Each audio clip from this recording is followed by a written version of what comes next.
eficaz dentro das empresas. Bom, então, falar um pouquinho dos resultados da pesquisa, pode ir mais um. E, para não falar dos 16, senão iria o dia inteiro só falando da pesquisa, eu sintetizei em 3 pontos principais.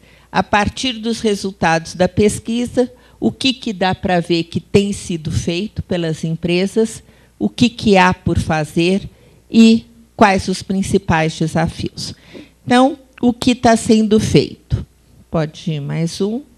Dando ênfase nesse tópico do alinhamento estratégico, porque esse é o grande diferencial da educação corporativa em relação ao TID tradicional. É pensar formação e capacitação de pessoas vinculado com estratégia. Então, eu vou conceber as ações, os programas educacionais e vou desenhá-los a partir de um olhar estratégico e do futuro. Eu tenho que olhar para frente, olhar a estratégia, olhar futuro e ver o que eu preciso de formar hoje, né?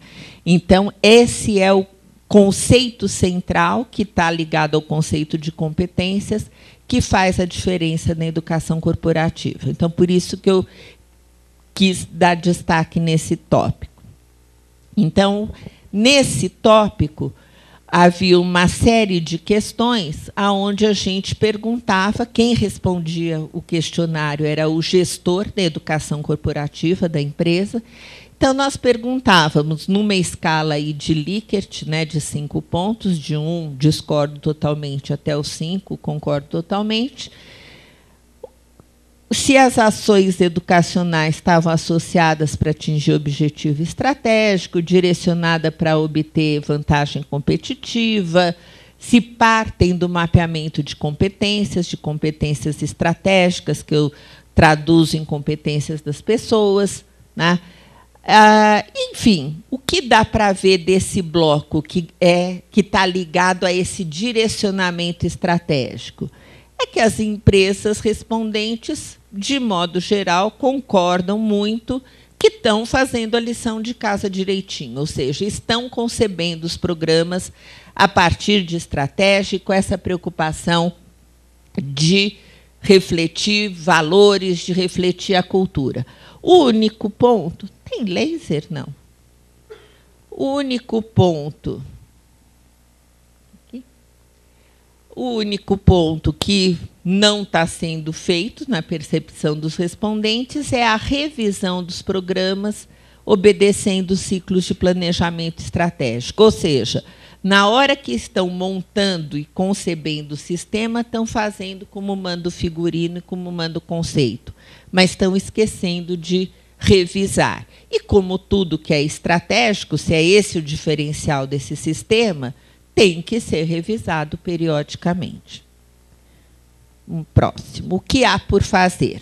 Então, no que há por fazer, eu vou dar destaque em mais 2 blocos, 2 baterias de questões também ligadas a esse alinhamento estratégico. Um deles, que a gente perguntava com relação à orientação para a gestão. Quanto que as ações estavam direcionadas para a melhoria da qualidade dos processos, alto grau de concordância. Direcionadas para a melhoria da qualidade de gestão, 4 e 4, alto grau de concordância também. Direcionadas para desenvolvimento da inovação na organização. Já caímos aqui na faixa da discordância. 3 e 9, quase 4, mas vocês percebem que já abaixou.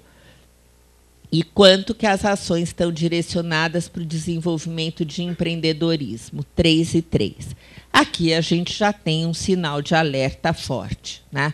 Porque o discurso da inovação, e vocês, melhor do que ninguém, sabem disso, está presente aí na grande maioria das empresas. Do empreendedorismo também.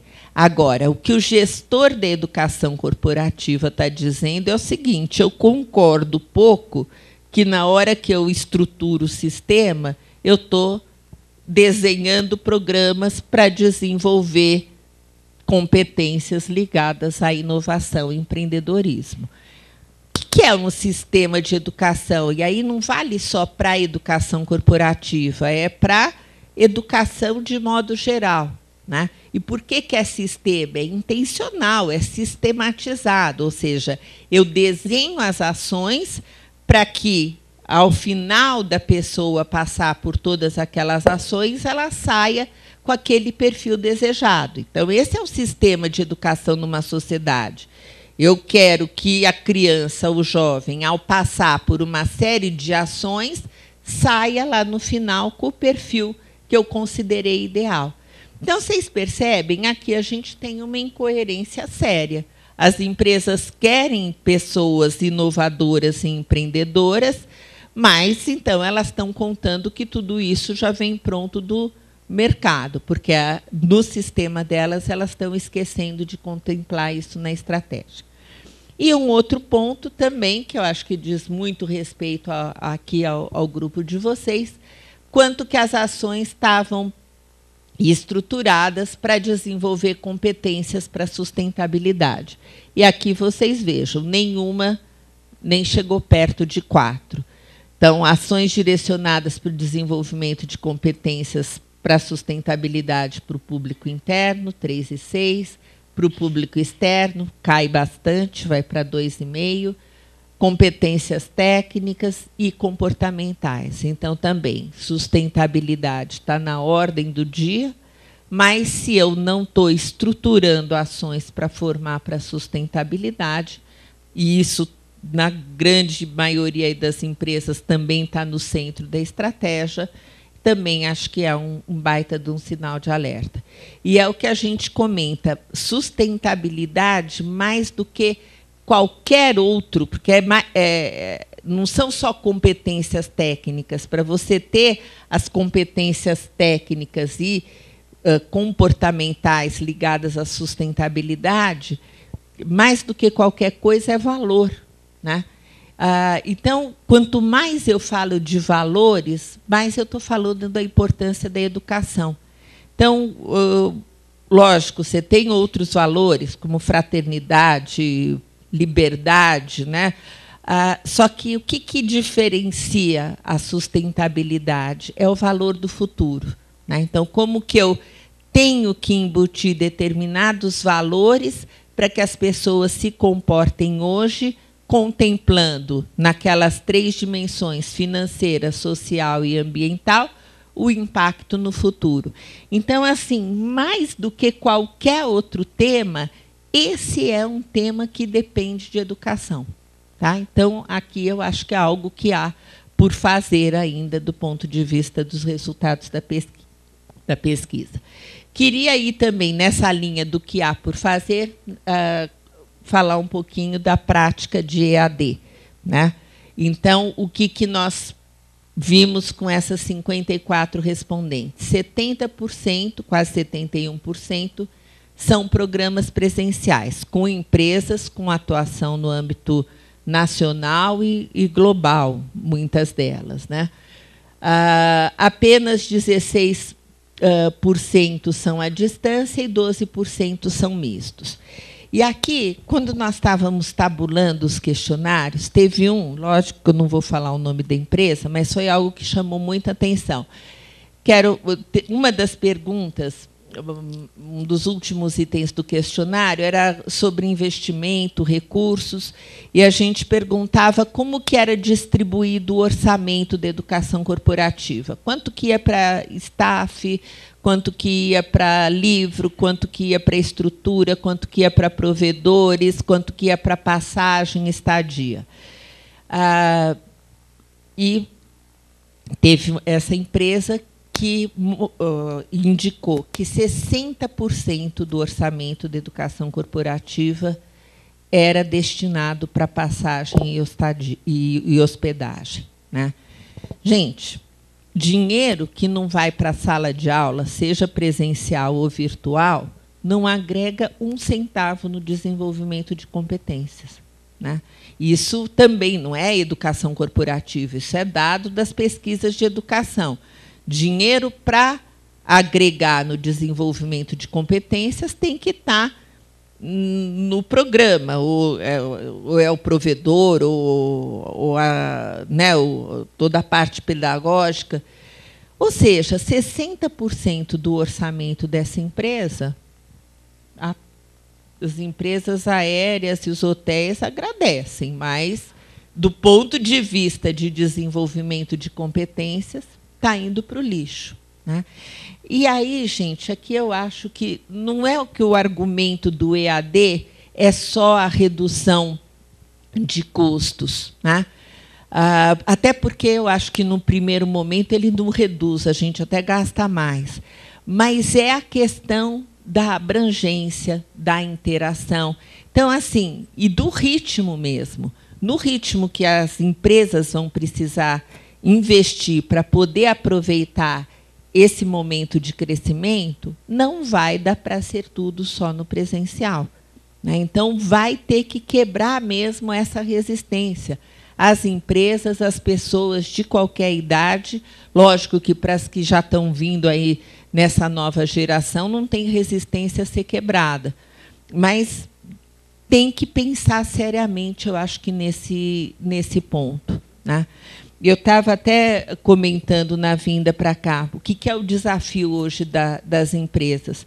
Tem um orientando meu que trabalha no McDonald's, em que ele falou, olha, o McDonald's, em função de Copa e Olimpíadas, né, eles, quando foi definido ano passado que teriam esses 2 eventos aqui no Brasil, só em função disso eles tiveram que rever a quantidade de lojas que eles vão abrir. Então, por exemplo, até 2016, o McDonald's tem que fechar com 1.200 restaurantes aqui no Brasil.